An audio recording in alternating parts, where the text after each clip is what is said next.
So I brought up that I was going to have someone who knows a lot more about SEO than me. I know a little about SEO because I've done web development for a number of years. Anthony knows a whole lot of SEO. And so he put together these slides, he put some time into it, because one of the problems he is not an SEO by trade. It's like, you don't do SEO, you do web development and web application development, right? That would best way to sum up your... Yes. Okay.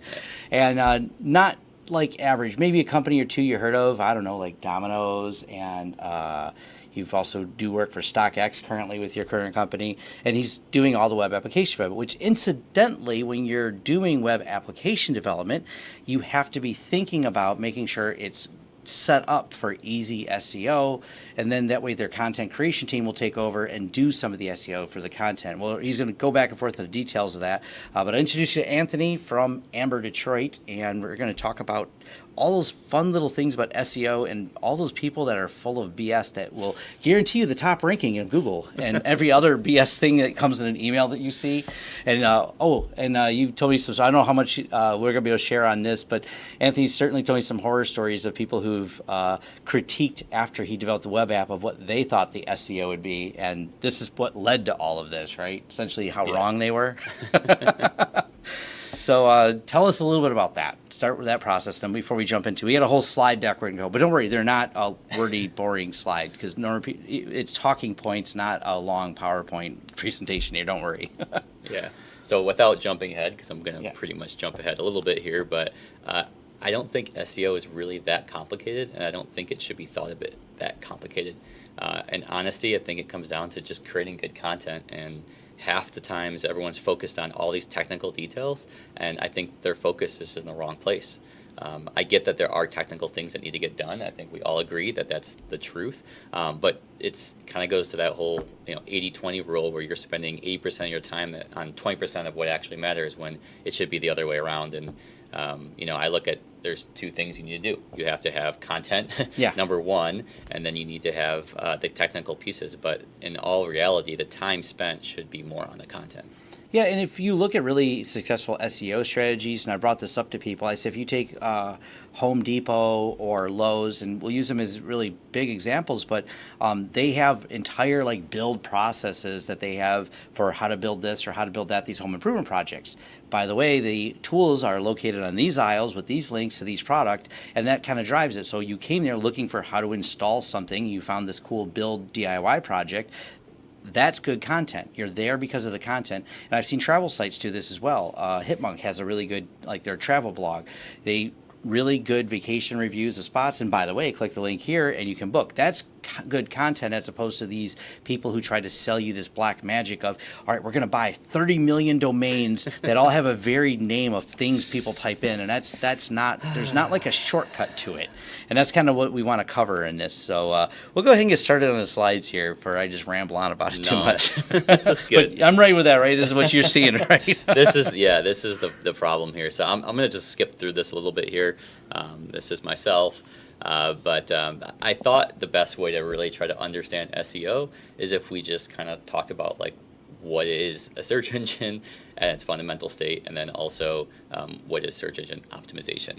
And then from there, what you can do kind of going forward. So that is the general analysis or thought process behind this conversation for today. Did I do this right? All right.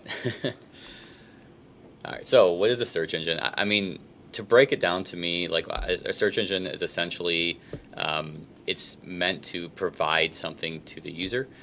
So it's doing two things. It's essentially collecting data, and then it's returning relevant data to the user. That is a very, very short, I don't know if you can get much simpler than that. Much simpler than that. On a search engine. So collect the data and then return the data based off of a particular query. So that is a search engine. I know there's a lot of them out there. Obviously, Google's the one that we all think of, but the ones that I don't think many people do consider are the fact that things like YouTube and Amazon and even like Facebook or LinkedIn are also search engines in themselves, because again, they're collecting data, and then when you're searching for stuff, they're returning it. Google essentially is the largest search engine, obviously, as everyone knows them, which they own YouTube, which is the second largest search engine. And it's helped me in SEO because I create content and I link it all back with this. So it's kind of interesting to see that. And matter of fact, if you look for anything, if there is a resulting YouTube video, it pretty much shows right underneath the results, even though you're not searching YouTube. So there's a blending of all of these. And somewhere in between, you're going to have all the Amazon links showing you, where to find all this stuff and where to buy it. Exactly. So now that we have a very small, simple idea of what a search engine is, so how do these actually work? So this is going to get a little bit more technical, but I still, for as much intent as I could, I really want to keep this relatively simple. Again, we're collecting and organizing data, and then we're just returning data based on a query, typically a user query. To dig this in a little bit more, if you think of it like this, again, many of you may already be familiar with this, but the thought is there's a program out there, we call it a crawler. It's just crawling the internet. It's finding websites, it's finding content, and then from there it's just cataloging it and indexing it, and it's making it easier to be queried for the second half of what a search engine does. So that's part one, and I guess I talked about part two a little bit. So the part two of a search engine is essentially, it takes a query, which is essentially whatever you say, how's the weather, which would be a query, or you could say, cheap hard drives or something like that. Those are simple queries, and then they have all that data index. And so all you're really doing is just searching the index of these search engines. It's not live searching the web for the most part. So yeah, that is the short. I tried to do a little diagram because I thought this made a little bit of sense to do so. So as you can see here, we're searching, it's indexing, so the little circle, the cylinder is our database of searching, and then you have a user, which is going on a website, making a query. The way I think of it, again, just breaking this down, the first half is collecting the data, second half is searching through the collected data and returning. So again, very simple thoughts here about what a search engine is and what it's actually doing. So to bring this a little bit further here, I copied this. I'm going to read this, so apologize for looking directly at the screen. But it's amazing because like Google basically tells you how their stuff works at a very broad sense, and so everyone tries to play the black box game when it's really like, hey, they're pretty upfront about how this works. So I'm going to read this, so hopefully it's not too dry, but I think that there's some really big things I want to pull out here. So from Google, it says, to return relevant results for your query, we first need to establish what information you're looking for, the intent behind your query. Understanding intent is fundamentally about understanding language and is a critical aspect of search. We build language models to try to decipher what strings of words we should look up in the index.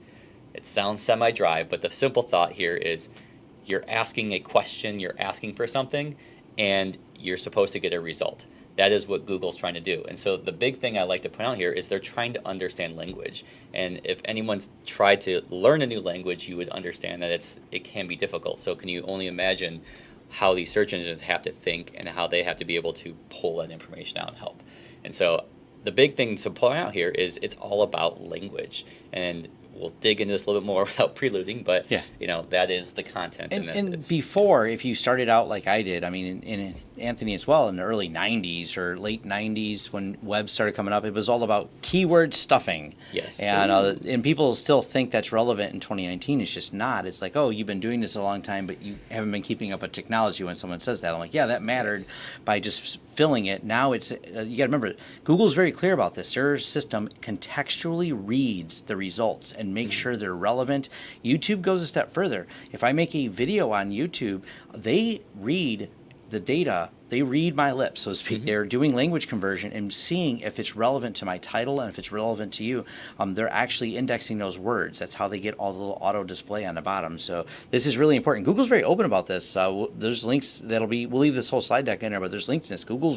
You can spend time directly from the people doing the search engine Google and read all the stuff. They're very open about what they're doing because they want you to create good content, which is the whole purpose of this. Yes. And at the time of this recording is 2019, and I think that a lot of people, they almost forget that we are much more advanced than we were in 2005 or 2004 when Facebook came out, and the fact that everyone's always asking questions about like, well, how many factors is Google using? It doesn't matter. Right. I don't care. I don't really look into those things. I just go back to the content, because at the end of the day, what is Google trying to do? Their goal is to provide quality content to the user based off the query. So I get that they're doing the indexing and they're doing the searching through their index to give you the information. But at the end of the day, their goal is to provide an answer directly to that user based off that query. And I'm going to skip around here because I have a slide that essentially talks about it, which is this here. Obviously, this is Google, and I'm sure many of you have used the I'm feeling lucky button, or maybe you haven't. But the thought here is when you click on the I'm feeling lucky button, it takes you to the first search result based off of what you're searching in here. And so the thought here was Google has this here because this is kind of where they would love to be. They don't want to show you a list of search results because that means they're giving you the option to figure out what it is. If they could build their stuff so perfect and so amazing and turn the right answer, it would always be the first result. So you can ask it anything and the first thing they respond is correct, and it should always be that way. And that's essentially what Google is kind of alluding to with this I'm feeling lucky button here. And so at the end of the day, it's not about trying to get up in the rankings or whatnot. It's about providing quality content to the user, and the quality relevant content to the user. Yeah. Because you Google things and the goal is to find what you're looking for, not a bunch of pages that are just stuffed with ads and irrelevant content. So they've kind of gotten there. I mean, for a lot of the things I search for, the first link is frequently the one I want, unless I'm on Stack trying to look for a code problem on Stack Exchange or something. Well, that's a whole different problem. In URL colon. Yeah, in URL colon. Yes. Yes. That's another class on advanced searching. Yeah, that'd be a good one. That's a good one though too. That is a good one. And if you look at it even today, like I'm trying to think of how often I go past the first page because Google's getting that good at returning results. And now that they're doing some of the really nice dynamic cards, so you're seeing like the weather cards, the sports. And the snippets. The Sometimes snippets, I get the answer I want. I had some question about a product. The snippet was the answer about the product without me going to the page. So sometimes I'm like, oh, this is actually great. Yeah, exactly. So, so just kind of going back to the thought here is the goal of the search engine is to return the most relevant content based on the user search query. That is at its core what it's trying to do. So let's advance here a little bit. The PageRank system. Oh, the PageRank system.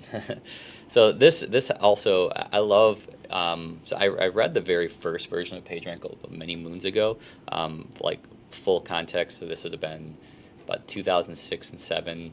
I actually did search engine consulting, SEO consulting, as well as like affiliate consulting. Did this for a latter half of 3 years, and trying to explain to a lot of people like the whole idea is content, and there is no quick fix or quick have my web guy do this thing. It doesn't work that simple. And so one of the things I love to talk about was PageRank, because this is really kind of a soul. It's like the way to think of this sometimes is it's a social proof to the authority of the content, and that's essentially what PageRank is trying to do. So the simple thought here is when you have a page of content. So let's say Tom puts out a really amazing video, like every video that you do. I don't know about that. Roll back to the beginning. I left him up for embarrassing reasons. And so, like, the thing about the video is, like, or any page out there is, the way that it's going to be considered of more value is often based off the authority of other people talking about it or recommending it. And that is the simple thought of PageRank, where let's say in this diagram here, where you have B as a arbitrary website page, an individual page, not a website, but an individual page, and it's getting links from other sites. And so the different size circles represents the relativity or the authority, the authority of each other site pointing to it. And so you can have something where this example here, how there's roughly 5 X's, and they're at like 1.6%. Yeah. So they're small amounts, and so that's a small amount of authority even when you add it up. So like I can go try to do this whole, pay for links on a bunch of non-authoritative websites, but you're not really doing much work. Where if you actually create a good piece of content and a big website like New York Times or like CNN picks up your page and talks about it, you're going to get more authority off that one because the content at the end of the day is higher quality. And that is the goal in its essence of what the PageRank algorithm is trying to do. And this is something even I see. So as my website becomes more authoritative because of all the videos and all the content and the traffic and the high volume of traffic that my site has, more and more people reach out to me wanting me to help promote their content because they know they can look at my ranking on this. And I see Google's talked a lot about this, and ever since I believe it was the Panda update is when they really got rid of a lot of the backlinking. A lot of people would try some of the link stuffing, and you can read some of the history. It's been a number of years since they did that, but that broke some of these old things that people still cling on to. Like, all you got to do is stuff all these backlinks in here, and it doesn't work like that. Like, it comes back to the content. Google's getting better and better. People try to game the system. Google ups the game. That's bottom line. They want people to write good content, and Google has been on that topic. And you hear us probably repeat that a few times through this video, but that's really the truth. Yeah, and there is no secret sauce to it. I mean, if anything, it's all about the content. And, yeah. Like you said, if you're trying to game the system, you're doing it wrong. That is not what it's about. Like, I don't even follow anymore, like, what Google updates are or what is coming out, because to me that is semi-irrelevant. I understand there are things like, we should focus more on mobile, which, again, it's 2019. If we haven't been doing that for the past decade now, again, you're doing it wrong. But right. For the most part, it all comes down to that content, and that's essentially where we're going with in this conversation here. So while we're breaking down some of the fundamentals of search engines, what we're really saying is just create good content, and that's where we'll go. That's where it's at. Yeah. So, what is search engine optimization? SEO, as we're talking about here. This is, I think I just Googled this and found it. It's easier to find other people's words than sometimes mine. And I did link in these slides, as Tom said, we'll share. But, I thought this made a lot of sense, which is it's the practice of increasing the quality and quantity of the traffic to your content on the internet. Again, this is all about you want people to see your stuff.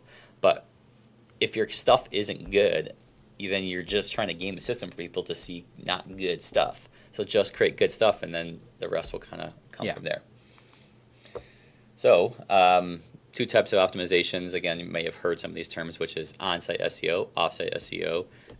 Again, both of these terms are pretty self-explanatory to me. It's what you do on your site versus what you do off your site. That's the two there. Some examples of on-site, optimizing page titles and descriptions, optimizing site for speed, different devices, maintaining an active sitemap. So these are things you can do on-site. Then off-site, things like guest blog posting, podcasts, YouTube today. Yeah.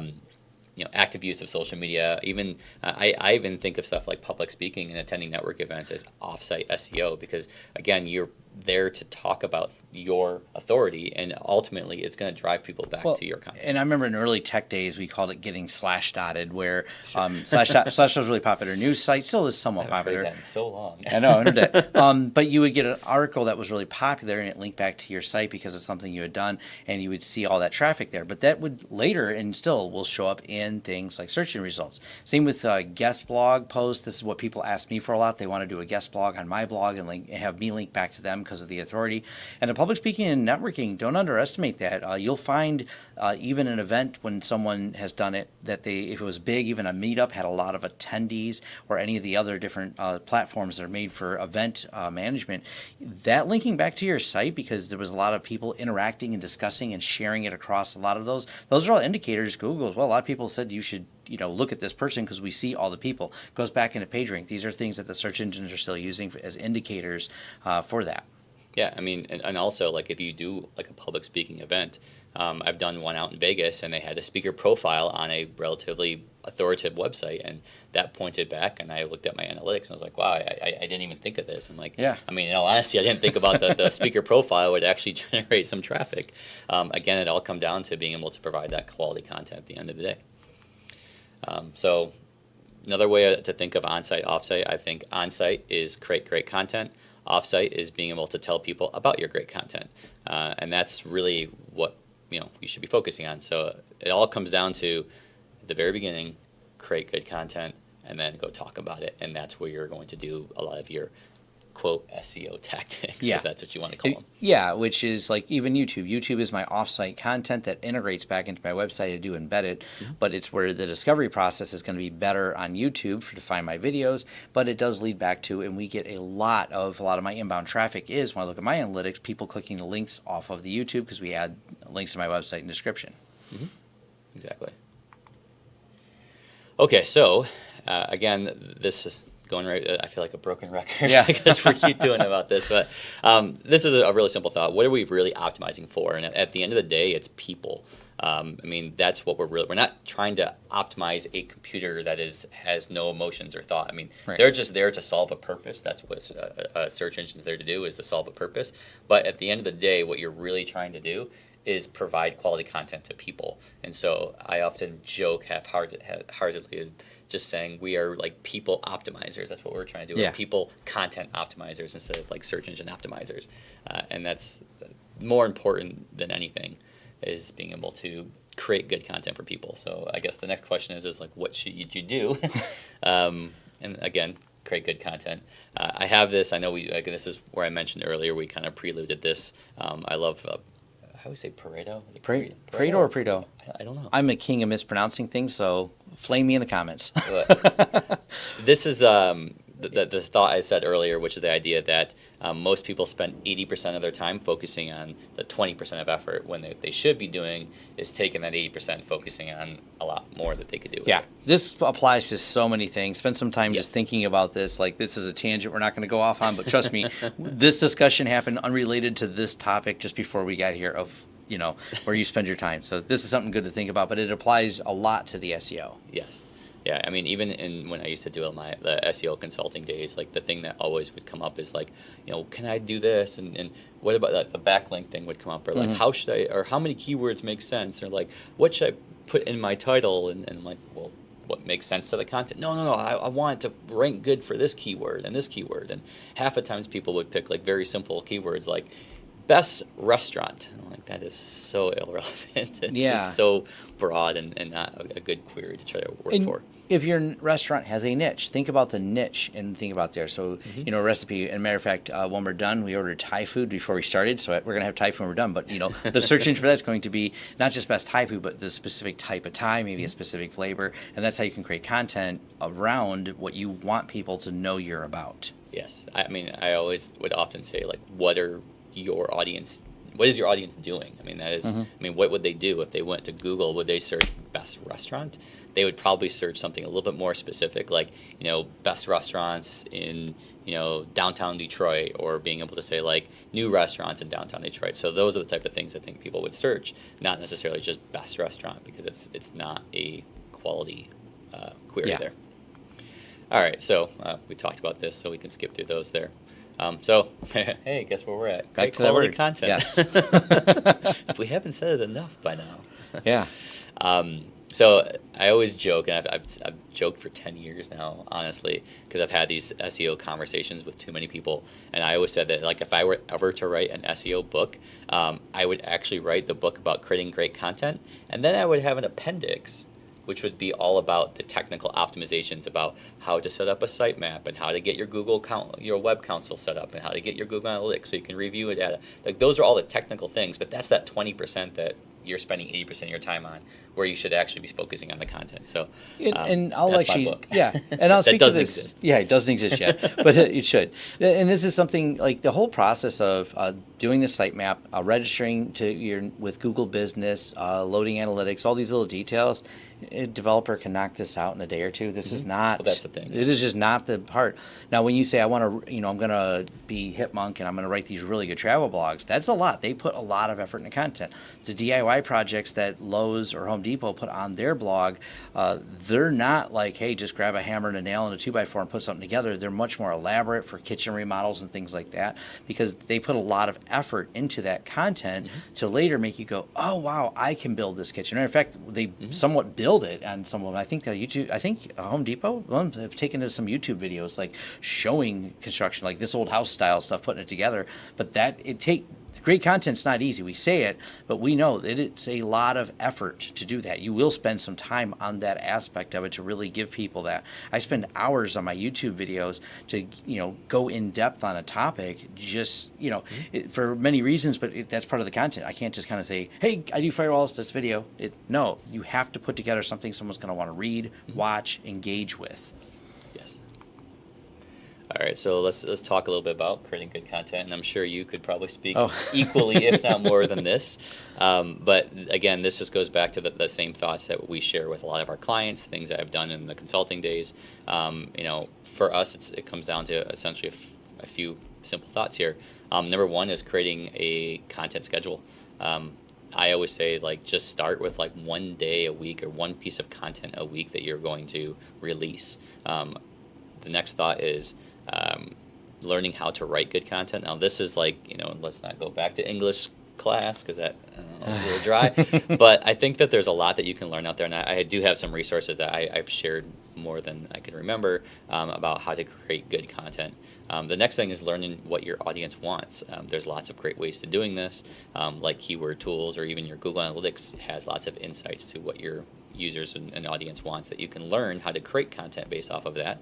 And then the other thought here is what content do you like? Can you learn from it? Because I think that we see lots of whether it's a blog or whether it's a YouTube channel or anything, you really like it, and so if you like something, why don't you learn from them? I mean, I guess you can call it stealing it, but at the same time, you're really just learning what makes good content. And I do this often where I take notes and see something. I'm like, that's awesome how they did that. Or I really like that cool sidebar because that's a really good way to make the content and make more it can sense. be an unrelated industry to yours.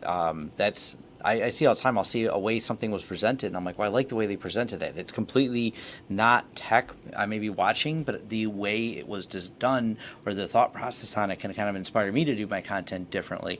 The other thing, too, is don't think of, if you're a small business owner, it doesn't have to all fall on you. You can outsource it. Maybe your disciplines, your skill sets are not in writing and things like that. And we even see CEOs of very large companies. They're not wonderful public speakers. They probably wouldn't be good at content either, but they figure out who is, and that's an important part. You can hire someone for this. You can contract it out, and it's kind of like telling your story. And I've actually kind of like the term I'm seeing more popular here in 2019, like story branding companies. And those are kind of related to content. They help tell your company's story, and they'll break in and create that content out there. So then that's not the same person necessarily that does your web development. They're not necessarily one and the same. It's not a technical person. A storyteller does not have to be technical. So you can think about that from a different perspective. And so when you're building out your whole strategy for your business online, it may not be an all one-stop shop. You may hire someone for your web application development, someone to do maybe some graphics and marketing stuff, but then someone else to help tell your brand story and bring that to life. That's a different, still, like I said, a different discipline. You may find one design team that has it all in-house. Awesome, great. Those are dreams to have one-stop shop. But even myself, I've actually hired people over the years to help tell my brand story. Yeah. I mean, one of our clients, StockX, I know we brought them up, but I mean, the amount of content that they're creating, and they have a whole content team, and that's all they do. And I interact with them, I would say, just about every single day. And the strategies that they're coming out with, I mean, I think I don't even know how big their team is now, just the content side, but it's roughly 20, maybe even up to 30 people now. And their whole goal is every single day is figuring out, what do I want to write, when to release it, what content to put in, what photos do I need, what are the keywords that make sense, and I say keywords, I should say key phrases, so what are people looking for, and so they do a pretty good job at breaking this down, and they just pump out so much content. And the good thing is they're pumping out quality content, and it's really enlightening to see a company take their content so seriously. And to give you perspective, StockX is a company that you may have heard of. You Google, you'll definitely see them in the news, but they're not a company of 10,000 employees with 20 people creating content. 20 people creating content is a big piece of their team. I mean, I don't know what the total number works there now. They're really rapidly growing. They're really big now. Yeah. But half of it isn't even, that's on a whole other side of their business. But just from their digital space, I mean, I think that probably half of their digital team is all on content. Yeah. So it's interesting because it's not it's not like they're the size of some mega company yet. They're working on it though, but it's interesting. I mean, they have a lot of resources dedicated to it, but for the way they convert, the way they make money is, creating this content around the products that they have on their site, and that's just so key because they're understanding their audience. They're looking at what sells. They're like, all right, we need to do a story about this topic because this is what's going to get people to engage. And it's like you said, it's articles you want to read. You will learn something about product reading your article. Exactly. Yeah. I mean, at the end of the day, like StockX, that their whole goal is to essentially sell a shoe or a handbag or something like that. That's what their goal is. But they're writing content about like, oh, this shoe just got released, or look who wore it best. Like, I mean, they're doing all of these really cool ways of talking around the products. And of course, they're going to link back to like, yeah, check out the product on StockX, or, we have an exclusive version of this product on StockX, or Right. check out, how you can match a really cool handbag with the shoe. Of course, they sell them both. So, they're all about creating the content that people really want to learn more about products, and then ultimately they have the opportunity to buy it right through StockX. Yep. So, all right. So I know I have a few slides about each one of these, so we'll kind of briefly, because I think Yeah. we touched on most of these. I don't want to like repeat myself here. Just create a schedule, be consistent, stick with it. I think that as long as you're constantly putting out content, it's going to do well. I should say quality. I need to not just say content, but quality content. Quality content. And also don't expect results within like the first few months, I would say, if not like multiple months before you actually start to see some type of audience off this. I mean, I think you could speak the most Yeah. even with this YouTube channel here. It takes a long time. I mean, even my YouTube, sure, you see whatever the subscriber count is right now. I know it's over 70,000, but there's years in the making of me putting all the videos to make this happen. Mm-hmm. Yeah. So at the end of the day, just trust the process. Is kind of the thought here. Put out, create quality content. Put it out. Try to be consistent in releasing it, so you're not like releasing 500 articles now or videos now and not doing any like for a year. Yeah. That would make no sense. And I think we both read Alexis Ohanian's book. Yeah. And which it goes to a really good point that he makes in that book that I love. Don't ask your mom if the content's good. Don't ask your friends. You got to ask people who will be honest with you. Going, no, that's terrible. Because the world will let you know overall. Because if you don't get a lot of views, you don't get a lot of engagement. It may be bad content. But if you ask your mom, oh, honey, it's great. So there's a you do find honest review of it, because that is an important aspect. Because you can't just create a bunch of content and ask. It comes back to that create good content thing, and asking people who are never want to hurt your feelings. They're not doing you any favors when they say, "Oh, that was great." Oh, man. Yes. Yeah. Criticism is so much sometimes like more valuable than optimism. Like as much as it feels good to be told things are great and I like it, but having people kick back and say, well, it would have been nice to hear this, or well, I think you meant to say this. Like those are the type of things that I think you find a lot more value in, and you learn from it. Like everything you put out there, you can always put something else out there. You can create something better. So that's the beauty of being able to create new content. I've seen this, and I do read the comments, and I've had some comments that someone's like downvoting a person because they're like, "Oh, you're mean." I'm like, "No, they're actually right. I should have done that better, and I will work to do that better." So Sure. I appreciate the honest people. Then some of them are whatever. So, going to the creating quality content. So, a book I've referenced, I don't know how many times, and not just the book, but also the website, is ProBlogger, because they talk a lot about how to like essentially blog for money, but they teach a lot of really good content creation strategies that I've learned so much on. I love the book. The book has some really good ideas of like, here's some things that you could think about talking or writing about. They even have this 6-month plan where they give you a topic every single day. It's like an open-ended sentence, and you can basically structure it around nearly every business. That's the intent. And so they're literally giving you an opportunity to think of a topic or something you could write about or talk about every single day for 6 months. So they're giving you like a 6-month lead into content, which is super awesome. So I know you can Google like content topics and find plenty of them if you get the writer's block. The other thing, and this just touches on a little bit of thoughts on the SEO, which is titles and photos that would show in search results. Again, I know we're all visual people. We like to see very visual things, and so search engines do have the ability to have images. And I think that it'd be really great that you are picking good images. The other thing too, which is the titles, I think are so valuable that I think that if you think about it, if you go to Google and you search something, you're gonna read the titles, and then whatever you read in the titles, most likely what you're gonna click on to see whether it's the right content.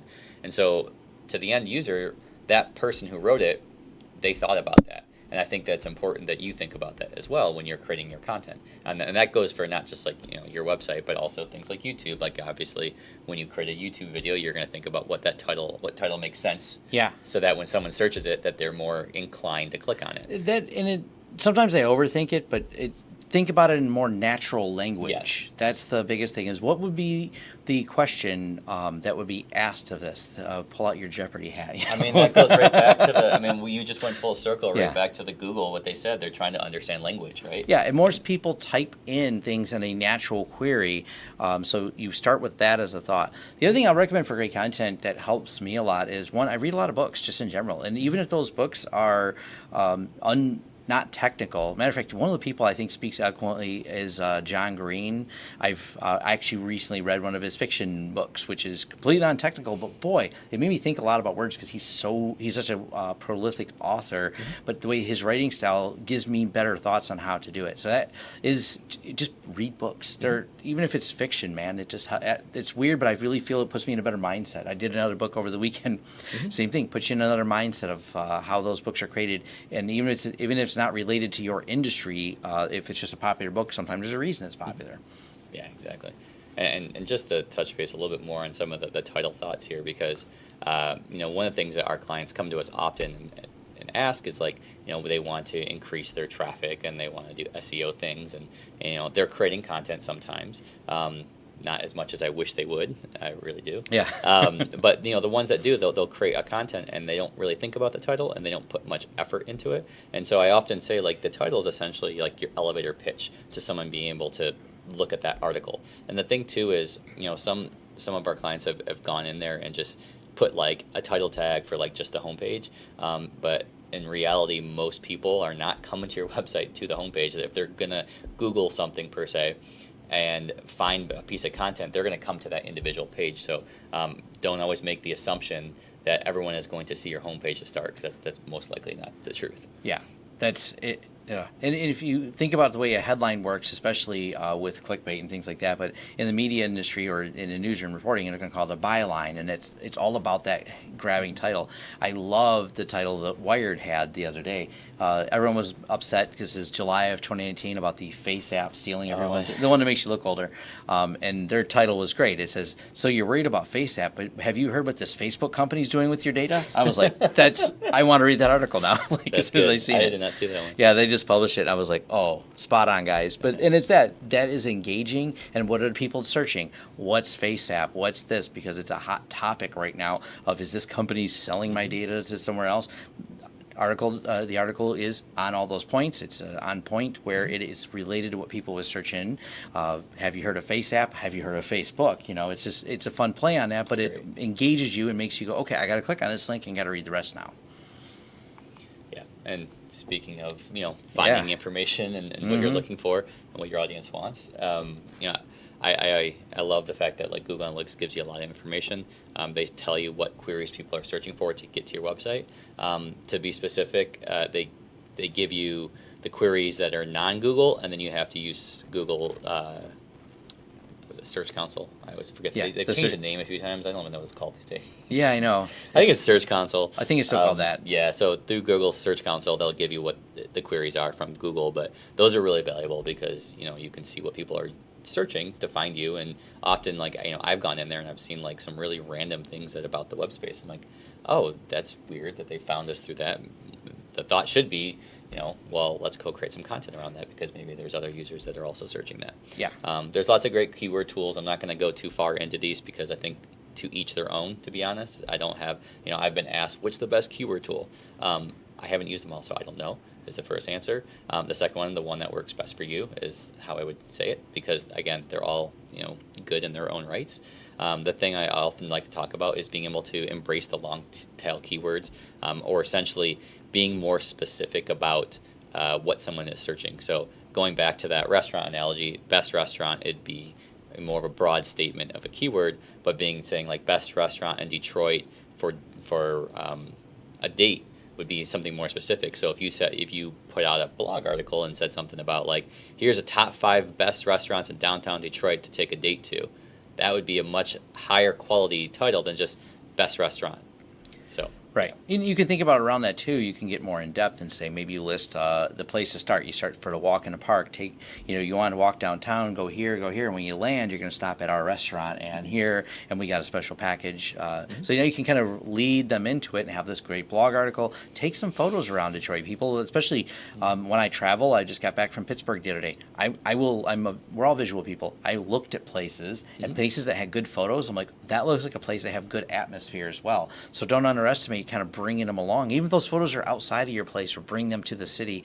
And we're speaking about restaurants here, but you kind of get the concept, and you can extrapolate that to whatever if you're StockX, you're doing fashion style stuff to relate to the fact that you sell fashion. It's all relatable like that. Yeah, and understanding your audience, that's the biggest thing. Yes, and the great thing too about long tail keywords is you can. I know we're using the restaurant analogy today, but if you were to do best restaurants in downtown Detroit for a date, you can also do best restaurants in downtown Detroit for lunch. So by doing something like long tail, it gives you the opportunity to create more content around a very similar topic. So you don't have to feel so constrained to trying to fit everything in one. You can create multiple pieces of content that are very specific, because again, if you go all the way back to the beginning, a search engine is trying to return a result to that user, and it goes back to the language that they're asking. And most people might hopefully are typing something much more specific into those search engines, and they're going to return that content. So if you're going and thinking about that and creating those very specific things, you're going to get much more, not just, you're not necessarily going to get more links, I would say, or more views, but you'll definitely get quality, and that's really what it's about. Yeah, because you don't want just someone randomly buying. You want them to spend some time on your site, engaging, reading it, and actually be interested in whatever your product is. It's ultimately you want the quality leads that turn to a customer, if that's your goal. Correct. And I have mentioned Google Trends on here, which is a great one where you yeah. brought up Face App, and that would be a great way to realize this Face App thing's trending, and then maybe there's some I occasionally will use Google Trends, and we kind of joke it. I call it a little bit of trend hijacking. But if I know something's up and coming, and it's something interesting that especially if I have a lot of words or opinion on it right away, I'm like, oh, I got to talk about this. And you'll notice it'll be especially when it comes to security news in the tech world, I'll see something coming up, I'll have my own opinion or do my own research on it, and you can use that as quick. Write an article. People are searching this heavy right now, and you can rank up there really quick with it. Yeah, 100%. And then I guess one of my last thoughts here is really just, looking at what else is out there. I think these are some really simple questions here. How easy is the content that you read, listen to, or watch to consume? Consider that. What images are they using? What makes you feel good inside when you see an image? Is it clear? Are they doing infographics that are busy or clean? Those things that you can learn, like those design trends. How are they structuring their paragraphs? Are they long? Are they short? What feels good to you? Often what feels good to you, I would say, is going to feel good for other people. So it's really good to learn that, how it's organized, and I guess, what other content is around it. And don't be afraid. I mean, if you decide you're the one that's going to write the content, there's writing classes online. There's inexpensive ways to dive into learning this, which I probably should do myself occasionally. But it's a good sentence structure, good grammar is important, and thinking about ways to form the sentences better. That does help quite a bit. I've had some really painfully hard to read articles, and I've had a friend who was a writer who's gave me a lot of tips. He's actually went through the few. I don't write a lot anymore, but when I did, he would help structure that for me a lot. It was very helpful. Yes. So this is complete curveball I threw here on this slide, but I just had to put the slide in because I didn't want to forget to talk about this. It is so left field. Building an email list, I think, is so important to do. I think you're cutting right to the chase, and you're having the most direct way of communicating with somebody, outside of looking at trying to build a follow on Facebook or Twitter or something else, where those I think of are proxies, because you don't necessarily know what you can do or how you can broadcast your messages to them, but you'll have a lot better opportunity to do this with email. And the great thing is you can use all of the different tools out there to promote your content or your content out there, and then build that email list, and then ultimately send more content to those users, and it's really nice. And matter of fact, this goes back to the content as well. I've known people who do a monthly newsletter, and one of the people I subscribe to this is actually where I know where all the Chamber of Commerce events is. He's got a company that does different design work and things like that, but he always has at the top of it, all of the Chamber of Commerce events and a lot of other business networking events, it's the business networking newsletter. Oh, by the way, we do this design work and blah, blah, at the bottom. But I've always appreciated that because he's got good content. I actually want to read his email. He's actually got something that is interesting to me because it's business networking, where I did meet him. He was polite and asked if he could add me to the list. I said yes, and this is still effective.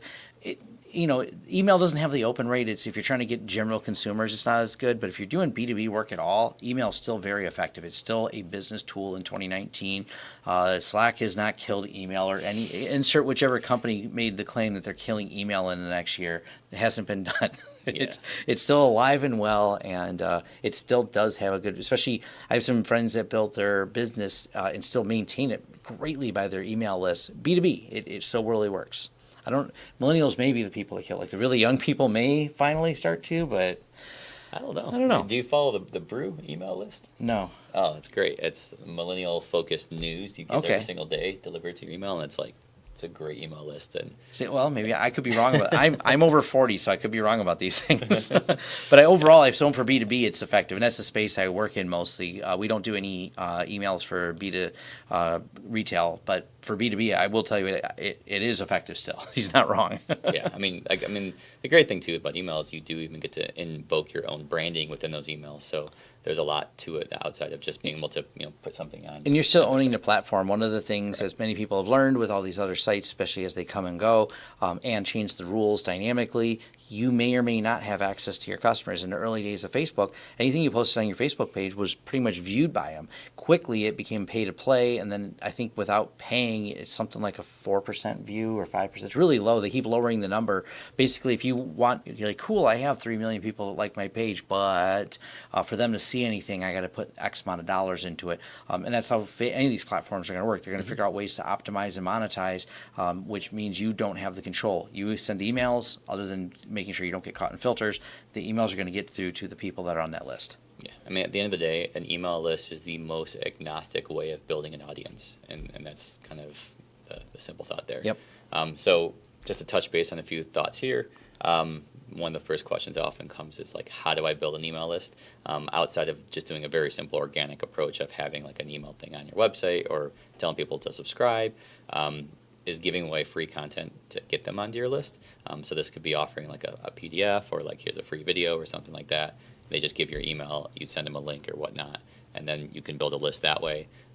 Once you build a list, make sure to actually send people emails. 'Cause Yeah. I've seen that happen. Like, oh, I got a lot of people on my list. And then When's you the last time you sent an email? You got to come back to that content creation and a strategy for that. And then Yes. Expecting your email on a certain date. I know someone, it's only 12 a year. They do one a year, but they have a really strong email list. They do consistently on the first of every month. They get it out there, and it gives them a month to put together some really solid content. They're kind of in depth, but she says it's been one of the keys to her business success over the last 10 years has been that mailing list. Mm-hmm. And I'm sure they're looking at the reads and the opens and see. She has a really high opener. I can't remember what it was, but it was statistically way higher than average. Wow. But when I seen what they were doing with this really strong content, very visual, it was a big email, Okay. but it works. That's cool. Yeah, so I won't touch too much more on this one, but I just wanted to really bring up the email list because I It's think still relevant. it's so relevant. It's still 2019, at least now it is. We have an it's auction company that kills it with their mailing list. Yeah. Because they do really unique, like high-end, $20,000, $30,000 a piece auction items and stuff. And I didn't understand their mailing strategy until we got to see what they were doing, and like, wow. I mean, their open rate's really high too. People get excited because that's the next round of things they can buy. And so if you have something like that, we have a meeting in our company soon, similar thing, selling really unique pieces of art. People get excited about the email because it's going to be what art's going to be available. So if you have a strategy for it, it works. Yes, build an email list. Yeah, build an email list. Won't touch too much on these other than just some worthy reads that I have found a lot of good. And if you read most of these, it's all about creating good content. I really love, and the last one is actually not a book, it's just a link, the 1,000 True Fans by Kevin Kelly. It just kind of breaks down a lot of people, they're trying to build an audience and they're focusing on like, how do I get to 100,000 people or 1 million views or whatever that is, like, but at the end of the day, like you need to like just figure out on how to get those first true fans, and as Kevin Kelly calls it, is your 1,000 true fans. And so the thought here really is about trying to start small and let your fans become part of your, I guess you could say your force that helps you grow. Yeah. And, you see, if some of you that may cringe a little bit when you see Gary Vaynerchuk in here, there's a love-hate. I mean, the guy's a little overexcited sometimes, but I will tell you, he says a lot of really smart things. If you look at him, and I'm not in his daily hyped up stuff, but in his longer form talks that he's done, I've watched some of those and go, wow, he's got some really smart things to say. And his books are all, much more concise. He pumps out so much content. It's crazy. Like, I almost get annoyed at this point. Like, I mean, it is, and I think that's part of it, is like it's like he's pumping out so much stuff. Yeah. But the just to touch base on this book, the main reason I did put a few notes on why I picked these books, but the thing I liked about this book is he actually took like screenshots of like a FedEx Facebook post or like a other Twitter posts, and he just critiqued them on what he thought they did right and what they did wrong. And so I just found this as a really good way to learn how to basically create content for social media. That's what that book is. And love him or hate him, the guy has created content, and it's popular, it's liked, and things like that. So there's definitely some strategies to definitely learn from people like Gary. And I mentioned on it, but I would even say Alexis Ohanian's book, when he talks about how to build audience, that one section about how he built Reddit and things like that was really interesting. Of when he would hand write things to build that audience and stuff like that to people that interact with him. Kind of goes back to that your 1,000 true fans and how you build those up. Yeah, definitely. So I think that's everything I got. Yeah, that's me. So you can reach out to Anthony any questions, which is really weird for a video, but that's why we have comments, right? Yeah, we have comments you can do. You can also find Anthony at Amber Detroit, Anthony at amberdetroit.com. There'll be links below right to his website.